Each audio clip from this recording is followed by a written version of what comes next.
Hello everyone and welcome back to my channel. Today I will be doing a full painting with my new watercolors that I just got.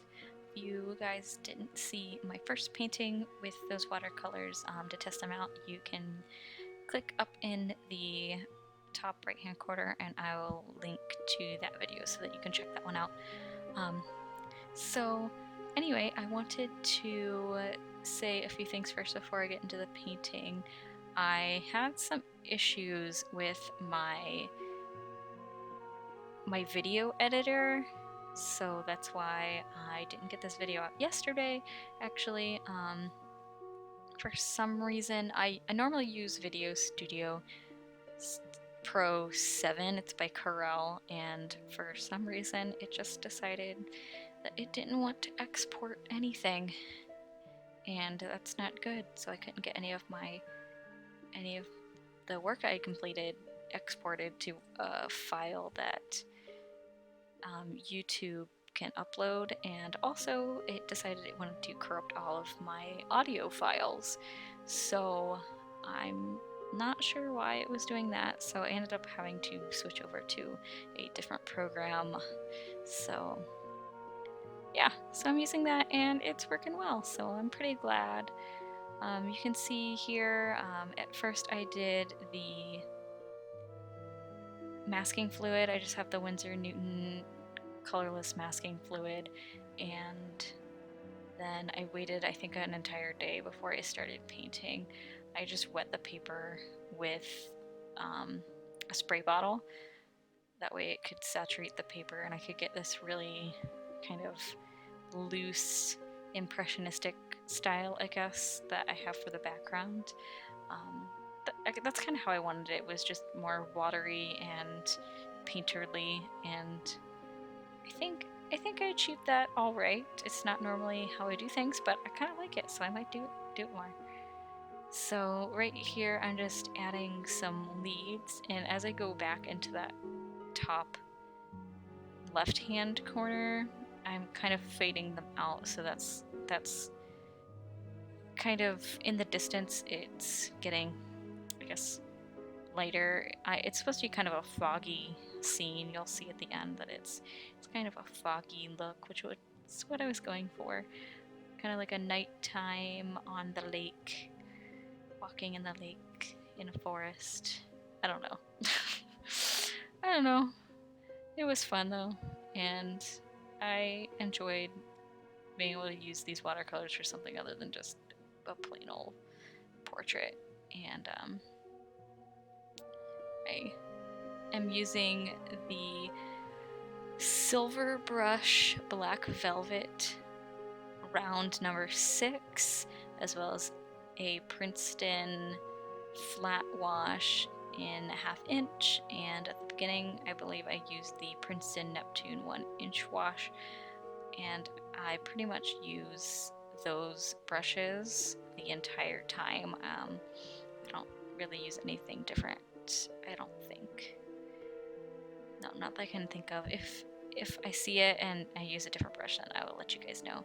But I am using Arches 9x12 Hotpress paper for this. It works really well. It lifts super easily, and I like the smooth texture of it. I really don't care for cold press, and I really hate rough watercolor paper, so I'm really happy that this paper works out really well and is super smooth. And inking on this was way easier than in that previous video where I was saying I was having issues with my nib pen not wanting to flow properly. I still kind of had that issue, but not as bad. I was able to actually outline and get it to work this time, so that was good. I've never had that happen before, and I've done watercolors for a long time, especially in college, so I don't know. I guess not a long time. I started doing watercolors when I was a sophomore in college, so not, I guess, too long, but a few years, and then I didn't paint for like 3 years, so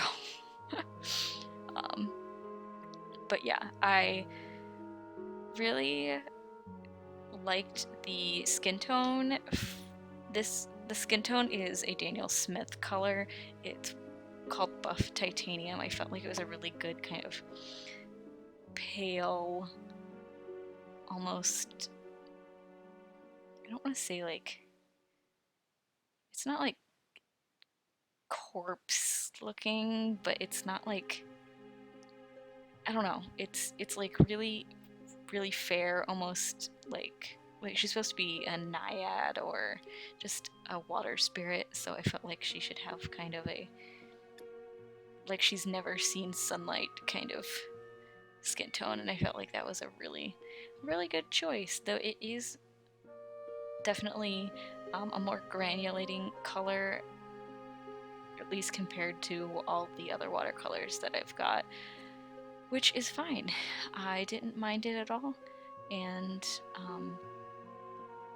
for the most part, this painting is all those kind of like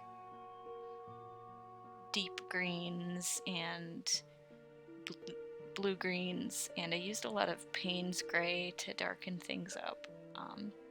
She's really the only thing that has a different, well, really her skin is the only thing that ends up being different, because she ends up wearing some blues and greens too, which you'll see. So I had issues being impatient for this one, not as bad as I normally do. I'm usually really really bad about waiting until my paint is dry. I even have a hair dryer in case I really have something super wet and I want to paint close to it immediately, but I'm usually too lazy to plug it in and use it. But, you know, oh well. So I don't think I have too much else to say about the painting, other than I did have a lot of fun doing it. There are definitely a lot of mistakes in it, especially like proportion wise with her. I think I was just way too excited to get to painting that I kind of, I didn't skip over the sketching and all that, but I did definitely kind of blow through it a little too fast. I should have revised it a little more. The pose is kind of basic, and her legs are kind of too long, and yeah, that's okay. It's okay. Even though I make mistakes and it definitely could be drawn better, that's fine. I had a lot of fun doing this, and I feel that I'm still pretty proud of it because I haven't done a full painting in a very very long time, and I understand why I loved watercolors so much, and I can definitely understand why I'd be excited to get to the painting because it's so fun. Definitely coloring and painting, they're not my strong suit, so hopefully I can be a little more patient through the planning and the drawing stage next time, and then I can paint that.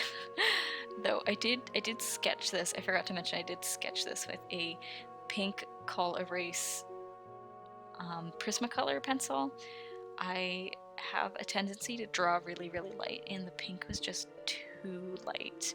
I had a hard time seeing her features, and I had to cut out like little snippets of me leaning my head over into the painting. It was so light, I had to get really close to even see where the details were, so I kind of had to make them up a little bit too. So I definitely will be drawing in a darker pencil, though I do like that the watercolors go over top of the Col-Erase a lot better than the Prismacolor Premier colored pencils. They're definitely way less waxy. And here, yeah, you can see inking. It actually is working this time, and I was so happy because dip pens are my favorite thing, hands down. I love inking. Inking is definitely my favorite. I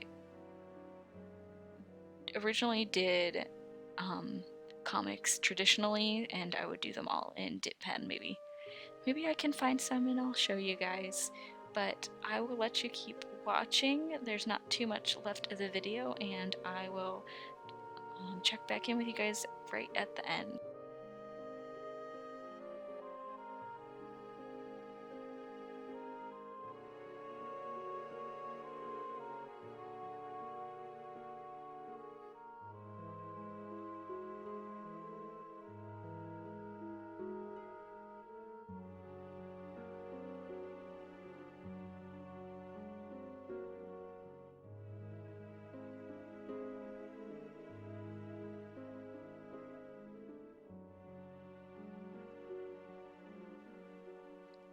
Oh, and I did want to mention my inking supplies. For this painting, I used my Tachikawa nib holder and a G-nib as usual, and I used Speedball super black ink, and towards the end to darken the outline I used my Pentel pocket brush, and I did for a brief second use a Copic multi-liner in 03, and right at the end I used a jelly roll in white, trusty old white jelly roll, for some highlights in the water and her hair and around her contour, just so she stood out a little more. And of course, as always, if you guys are curious about all of the supplies that I used in this video, or you want to look them up, I'm going to list them all in the description so you can check them out.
Well, I really hope that you guys enjoyed this video.